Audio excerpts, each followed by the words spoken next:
Merci beaucoup. D'abord, merci pour votre invitation. Je suis très intéressé à prendre part à ce débat. J'avais écouté des informations générales voilà, que ce débat allait être lancé. Je me disais, c'est très important, il faudrait que je participe. Donc j'étais ravi que vous m'avez invité, puisque je m'étais dit que c'était un sujet sur lequel j'avais envie de prendre part à cette discussion, à cet événement. Disons, citoyen, qui est un débat de ce type, et je dois dire que j'étais très réjoui de cette idée de permettre à des personnes d'argumenter pendant 10 minutes dans le public. Ça, je trouve ça formidable. Donc, voilà, je me sens bien d'être là, parce qu'il y a ça aussi comme perspective, et je trouve que c'est très prometteur et que ça augure d'une bonne disposition, je dirais, au débat. Par ailleurs, ce que vous venez de dire sur les questions à la fois des nouveaux territoires de la bioéthique et des ruptures technoscientifiques, ce sont des sujets que je vais un petit peu aborder. Donc voilà, je me réjouis, je me dis que je ne suis pas trop décalé, parce que je ne suis pas du tout un grand connaisseur de ces questions. Je suis un peu un huron aussi, moi. Donc voilà, je préfère vous le dire tout de suite. Ce que je voudrais d'abord faire, c'est précisément introduire deux références qui comptent beaucoup pour moi quand on aborde ce type de questions. C'est d'une part Bertrand Gilles, un historien qui a écrit l'histoire des techniques aux éditions de la Pléiade, dont j'ai toujours recommandé à mes étudiants de lire les Prolégomènes, qui, même si on peut les discuter parfois dans certains détails, etc., me paraissent toujours extrêmement sains, je dirais, en termes de méthode, d'approche des faits techniques. Et d'autre part, je vais, oui, en effet, parler de l'exosomatisation, c'est-à-dire plus précisément, je vais parler un petit peu de ce biologiste et mathématicien qui s'appelle Alfred Lotka, dont je pense qu'il est très important pour aborder ces questions de bioéthique. Avant cela, je voudrais tenir un propos liminaire de généralité sur, non pas la bioéthique, mais sur l'éthique. Je pense que la question de l'éthique, qui aujourd'hui est essentiellement posée face à la science, on dit parfois la technoscience ou la science technologique, c'est une réalité historique récente de se poser ce genre de questions, parce que je soutiens, peut-être que je vais avoir des contradicteurs ce soir, peut-être vous-même, mais moi je soutiens que l'éthique se pose d'abord, en tout cas si on reprend le mot ethos, et si on reprend l'origine de la problématique éthique, c'est-à-dire la cité grecque, et le monde juif qui se pose dans des termes différents, bien entendu. Et là, je parle de la cité grecque parce que je ne parlais pas de théologie, je parlais de rapport à la science, précisément. La question de l'éthique chez les Grecs, en tout cas, c'est un peu le cœur de la thèse que je défends depuis maintenant pas mal d'années, elle se pose face à la technique, pas face à la science. Si par exemple vous lisez le mythe de Prométhée et d'Épiméthée qui se trouve dans le Protagoras de Platon, comment arrive l'éthique, c'est-à-dire l'aidos, puisque la faculté de l'éthique chez les Grecs c'est l'aidos, c'est-à-dire le sentiment de la honte, l'humilité, l'honneur, et en fait ça signifie, en tout cas c'est mon interprétation, le fait que l'homme sait qu'il n'est pas un dieu et qu'il ne prétend pas être un dieu, qu'il ne se prend pas pour un immortel et jamais ne revendiquera l'immortalité. Eh bien, dans le mythe de Prométhée et d'Épiméthée, celui qui apporte ça, c'est Hermès, et il apporte ça aux mortels après que Prométhée ait donné la technique. Et il l'apporte parce que les mortels s'entretuent avec la technique. Ils sont en train de se massacrer. Les mortels, à la différence des animaux qui ne sont pas les mortels, qui sont des êtres vivants qui périssent, mais qui n'ont pas un rapport à la mort, c'est ce que dit le mythe quand il dit ils ne dressent pas de temple, ils n'ont pas de culte, etc. Ils n'ont pas la notion de ce que sont les immortels. Ils ne peuvent pas entrer en guerre les uns avec les autres parce qu'ils sont pris dans une espèce de prédestination à être ce qu'ils sont. C'est ce que dit le mythe, pas dans ces mots-là, mais c'est bien comme ça qu'on peut le paraphraser dans un langage moderne. Tandis que les êtres mortels, qu'on appelle nous les êtres humains, eh bien, ce sont des êtres qui ont des organes artificiels. Ils ne savent pas comment s'en servir, ils ne savent pas d'abord lesquels adopter, parce pourquoi est-ce qu'ils les adoptent? Parce que Prométhée a volé le feu pour eux, parce qu'ils sont sans qualité. et il leur a donné la capacité à produire, il a volé le feu de Héphaïstos, qui est l'attribut de Zeus, et le génie des techniques d'Athéna, l'intelligence d'Athéna. Et il a donné ça, et ça fait que l'être humain, ce qu'on appelle l'être humain, il survit exclusivement en produisant des organes artificiels. C'est la condition de sa survie. Parce qu'il n'a pas d'organes de prédation et de défense naturellement. Alors, et c'est là que se pose la question éthique dans le texte du Protagoras. Zeus dit, mais ils sont en train de se massacrer en fait. Parce qu'ils n'ont pas de critères pour savoir ce qu'ils doivent faire avec ça, ils ne sont pas d'accord entre eux, donc ils s'entretuent. C'est la guerre civile. Et donc il envoie Hermès leur apporter deux sentiments, Dikè, le sentiment de la justice, donc du droit aussi, et Aidos, c'est-à-dire la honte, le sentiment éthique. Rester à sa place, il faut rester à sa place. Avoir honte, ça veut dire savoir tenir son rang. C'est pas la honte au sens où pour nous la honte est un malheur, c'est simplement le sentiment de où je suis. Ethos, en grec, ça veut dire c'est le lieu, ma place, ma niche on pourrait presque dire. Voilà. Sauf que justement c'est pas une niche, précisément. C'est une place. Alors, je dis ça parce que la question du rapport entre éthique et science, pour un grec, ça n'a pas de sens.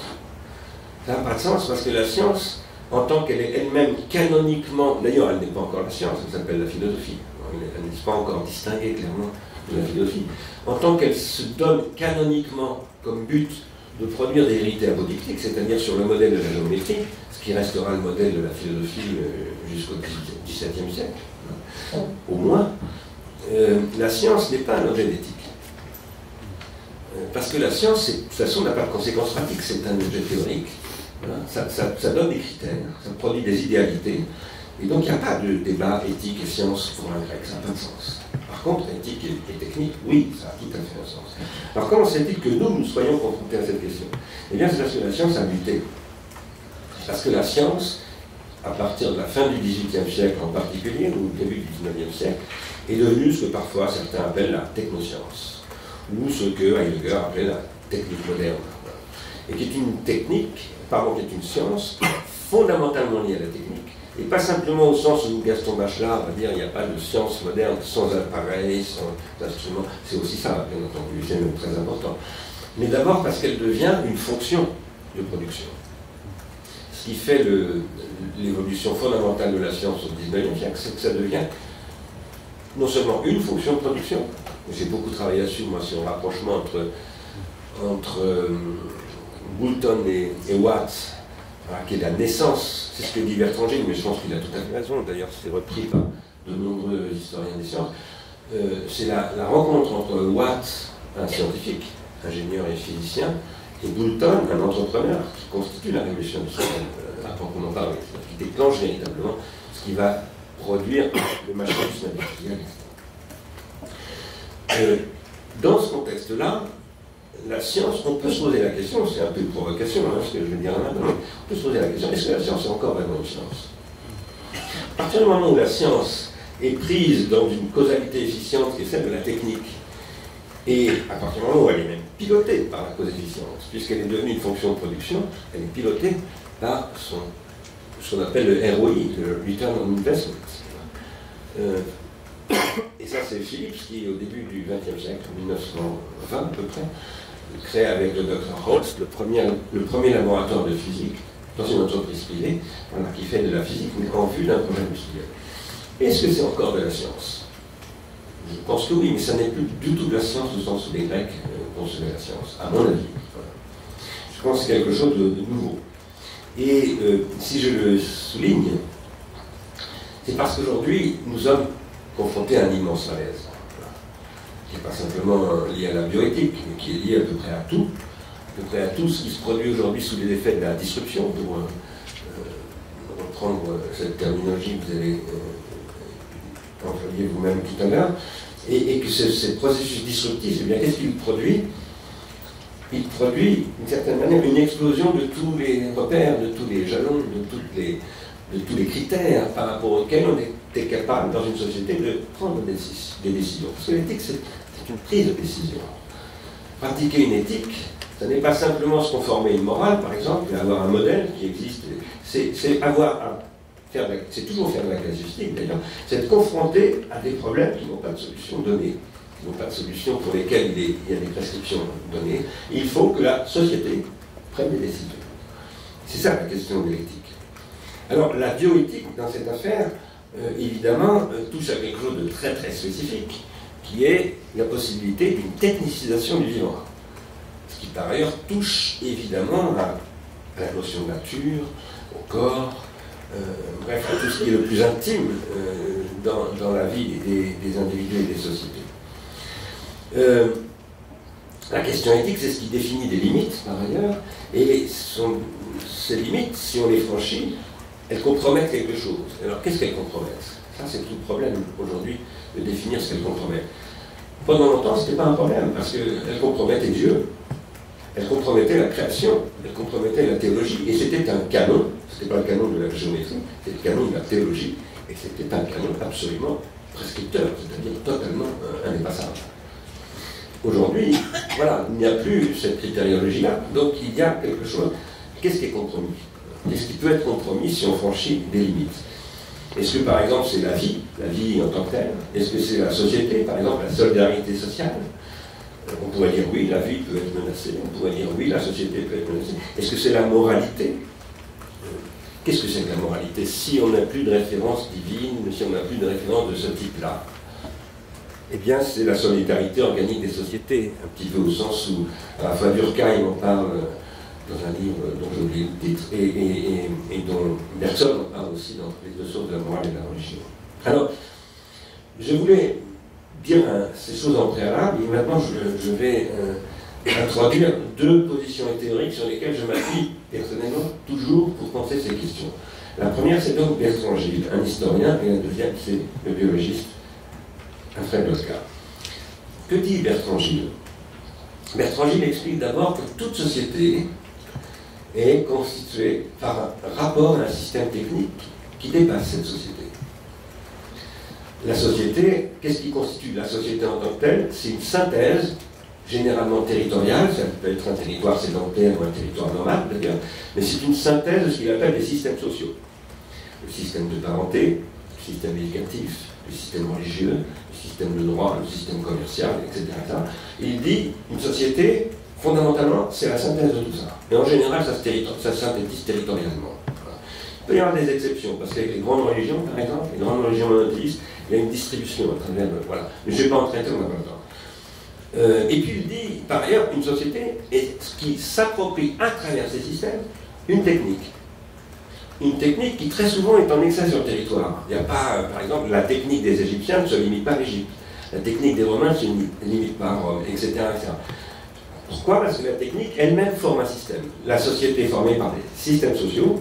J'emploie le mot système sociaux au sens de Bertrand Gilles, mais aussi au sens de Niklas Luhmann, qui a beaucoup travaillé ces questions du point de vue d'un juriste. Mais par ailleurs, il y a un système technique, dit Bertrand Gilles, et ce système technique est toujours en excès sur le système territorial.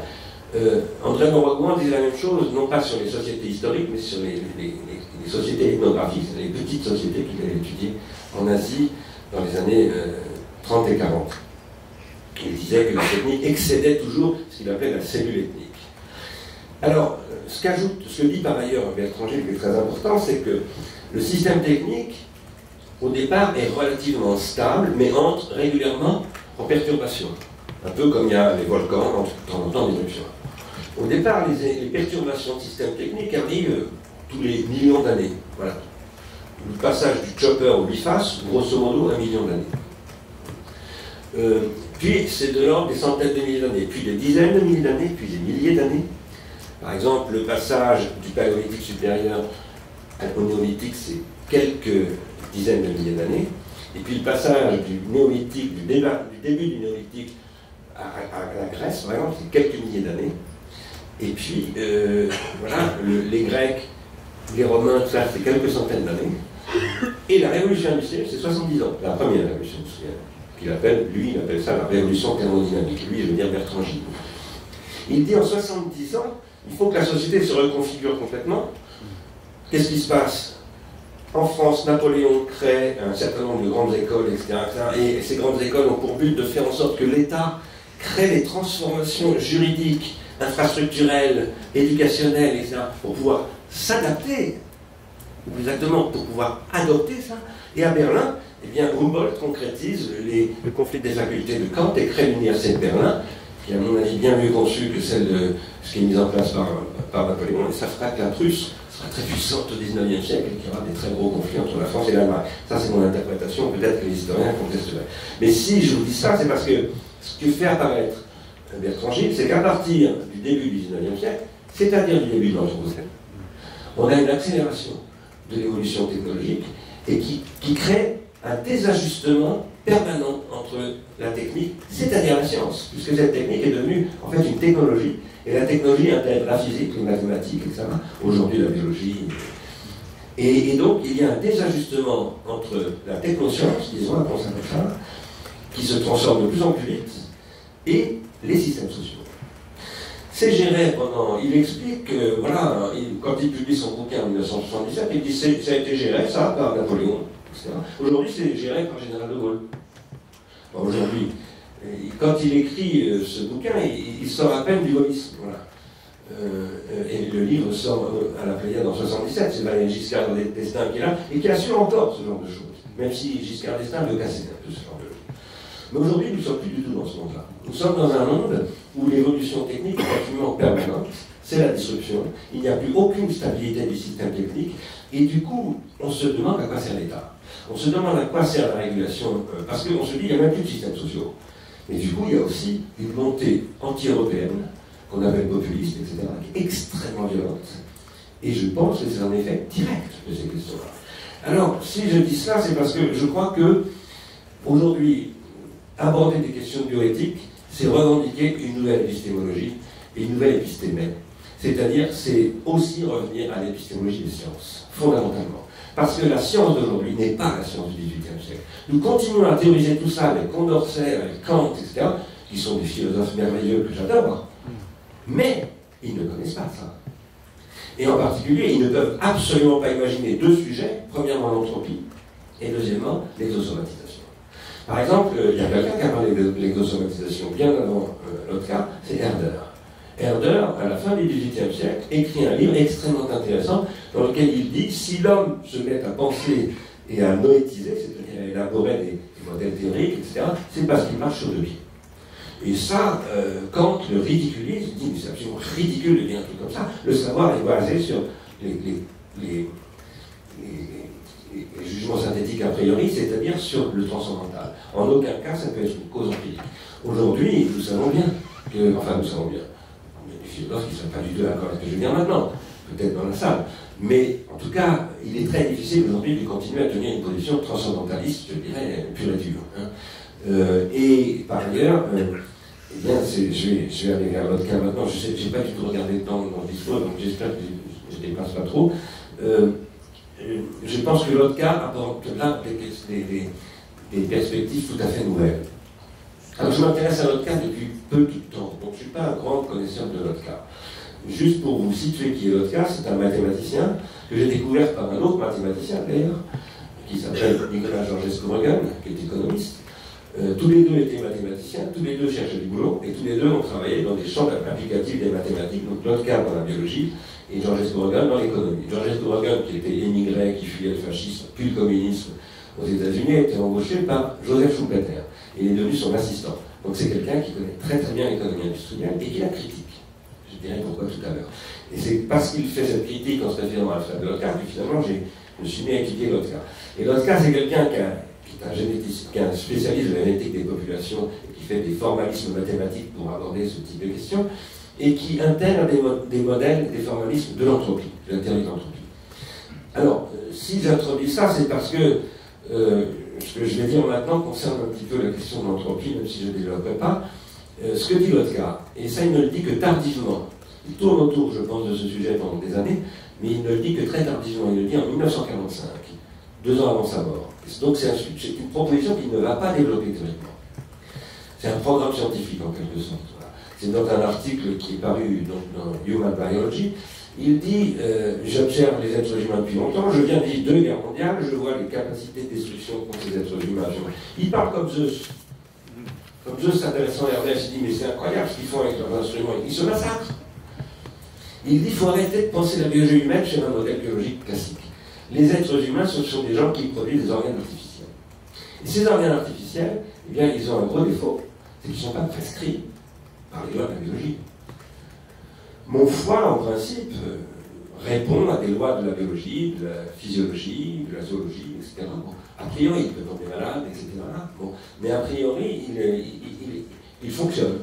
Il ne dysfonctionne pas structurellement. Il n'est pas construit de manière à être capable de dysfonctionner. Tandis que les organes artificiels dysfonctionnent structurellement. Pourquoi? Parce que ce sont, moi j'emploie le terme de Socrate, des pharmacas, des poisons qui sont aussi des remèdes. Des remèdes qui sont aussi des poisons. C'est aussi ce que dit Georges Canguilhem. Je tiens à le souligner parce que Georges Canguilhem, qui est pour moi une des plus grandes références philosophiques sur toutes les questions d'épistémologie, dit à plusieurs reprises d'ailleurs, mais en particulier dans la connaissance de la vie, que la biologie c'est une fonction du vivant noétique. Que sans la biologie, le vivant noétique, la biologie ou les pratiques de soins, parce qu'avant la biologie, il y a le chaman, il y a l'homme médecine, il y a tout ça. La biologie, c'est une version tardive, voilà, du soin pris de soi. Avec quoi? Des médicaments, des artifices, des prothèses, etc. Et donc, la connaissance de la vie commence comme ça, la première page, c'est ce que dit Canguilhem. Faire de la biologie pour la biologie, c'est comme manger des gâteaux pour manger des gâteaux. Enfin, il ne dit pas ça comme ça, d'ailleurs je ne me souviens pas de ce qu'il dit exactement. Il dit c'est monstrueux. On ne fait pas de la biologie pour faire de la biologie, on fait de la biologie pour soigner l'humanité. Et sans la biologie, sans la science, sans le savoir, l'humanité ne peut pas vivre. Alors ça c'est très très important, parce que ça signifie que, dans une définition comme celle-là, la science a pour rôle de prendre soin des prothèses, des artefacts, des organes exosomatiques en tant qu'ils sont dangereux. Mais que se passe-t-il quand la science produit ces organes exosomatiques? Parce que jusqu'au XVIIIe, ce sont les artisans qui produisent ça. Ce sont les techniciens qui sont totalement maîtrisés, en général par la noblesse, qui en général produit de la noblesse ou le clergé, qui produit les savants. Voilà. Très rare, il y a des savants bourgeois, mais ça n'apparaît qu'à partir du XVIIIe siècle, pratiquement. Peut-être que c'est pas vrai à la Renaissance en Italie, mais bon. En tout cas, ce que je veux dire, c'est qu'il y a quelque chose qui a changé au XVIIe, au XVIIIe siècle, qui fait que nos canons de prise de décision éthique ont explosé. Et si nous ne les reconstruisons pas sur la base d'un débat épistémologique, eh bien, nous ne ferons, à mon avis, qu'accompagner un processus qui devient dangereux, qui devient très très dangereux, parce que, pourquoi? Je termine là-dessus. Nous vivons, voilà, à l'époque de l'Anthropocène. Je fais partie de ceux qui considèrent que cette notion est tout à fait fondée, qu'elle n'est peut-être pas géologiquement satisfaisante pour un géologue, mais en tout cas qu'elle décrit quelque chose. J'ai lu beaucoup de livres ces dernières années là-dessus, et maintenant ma religion est faite. Nous vivons dans l'Anthropocène, c'est une vraie question, c'est une période qui commence, alors là, commence 16e, 17e, 18e, 19e, je dirais que c'est un peu secondaire. Et par contre, les problèmes que pose l'Anthropocène ne sont pas du tout secondaires. Ils sont d'une extrême urgence. Ils ont été requalifiés, renommés, redécrits par un appel qui a été lancé le 13 novembre dernier, qui s'appelle Warning to Humanity, et qui dit c'est le dernier appel qu'on lance, parce que après ça ne sera vraiment trop tard. Voilà, c'est une approche systémique, c'est une ouverture des territoires, parce que c'est vraiment un appel qui est signé par les gens de toutes les disciplines scientifiques, absolument toutes, mathématiques, biologie, physique, etc. Et qui pose que, eh bien, nous sommes confrontés à un énorme problème. Quel est ce problème? Je vais le dire dans un langage qui mériterait discussion, et puis il va peut-être y avoir un débat là-dessus. C'est la montée des taux d'entropie.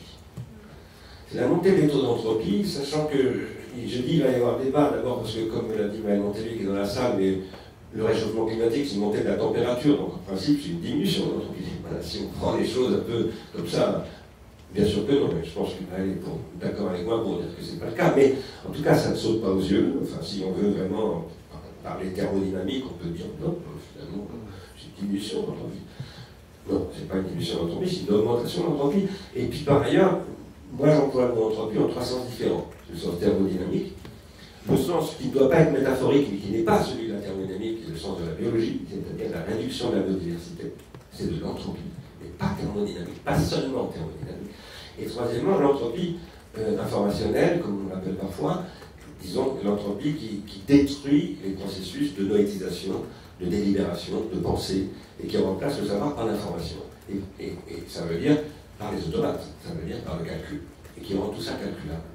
Alors, ce que je crois, c'est que nous avons là, aujourd'hui, à poser la question de la bioéthique dans ce contexte-là, qui est un contexte biosphérique, je reprends l'expression de Vernadsky, qui était un copain d'ailleurs de Lotka, et pardon, et que vous connaissez bien, et je pense qu'il faut situer la question bioéthique dans l'environnement d'une biosphère qui est aujourd'hui anthropocénique et foncièrement menacée. Et à l'intérieur de laquelle il faut peut-être probablement même complètement repenser les rapports entre éthique, technique, science, politique, économie. Pourquoi? Je m'arrête vraiment là-dessus, parce que le problème qu'a l'économie aujourd'hui, telle qu'elle fonctionne, et alors vous avez fait référence au territoire de pleine commune, je vous en remercie beaucoup, nous travaillons avec des gens, il y a des personnes qui sont dans la salle, qui participent à ça, nous travaillons aussi d'inventer une économie qui serait basée sur la lutte contre l'entropie, contre toutes les formes d'entropie, et qui permettrait de reconstruire la solvabilité, d'une part, économique, mais aussi de l'espoir, tout simplement, parce que la Seine-Saint-Denis a beaucoup besoin d'espoir. L'humanité a beaucoup besoin d'espoir, et on sait très bien que l'économie sans espoir, ça ne marche pas. Parce que l'économie, c'est d'abord de la psychologie, c'est d'abord de l'investissement, de la volonté d'investir. Aujourd'hui, les gens spéculent, par exemple les financiers, parce qu'ils n'ont plus d'espoir sur l'investissement. Et donc, il faut reconstruire l'investissement. Et ça, ce sont des questions bioéthiques, pour moi. Parce que la bioéthique, ça ne peut pas se séparer d'économie politique, en réalité. Voilà, je m'arrête là, merci. Merci.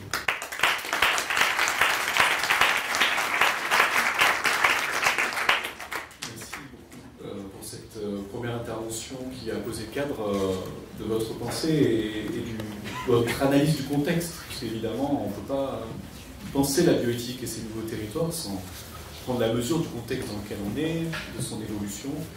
Donc voilà, contexte de l'anthropocène important, ce que Vernadsky avait effectivement montré dans les années 20, les années 30, avec son concept de biosphère et celui de noosphère qu'il a créé un peu plus tard. Que l'homme est une force géologique qui change les conditions biologiques, géologiques de la biosphère et qu'il faut prendre en compte ça sérieusement dans notre développement, effectivement.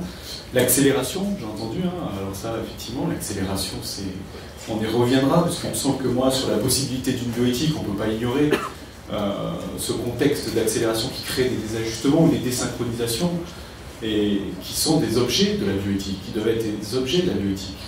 Pour reconnecter les mondes, on ne peut pas faire autrement que les resynchroniser, puisque les pathologies temporelles qui sont liées à la désynchronisation empêchent tout simplement des discussions, voilà, et des débats. Donc ça, c'est important de le rappeler. Et puis cette idée d'entropie, effectivement, de l'augmentation de l'entropie, comment la traiter dans ces trois dimensions que vous avez évoquées, ça me semble voilà, des débats fondamentaux.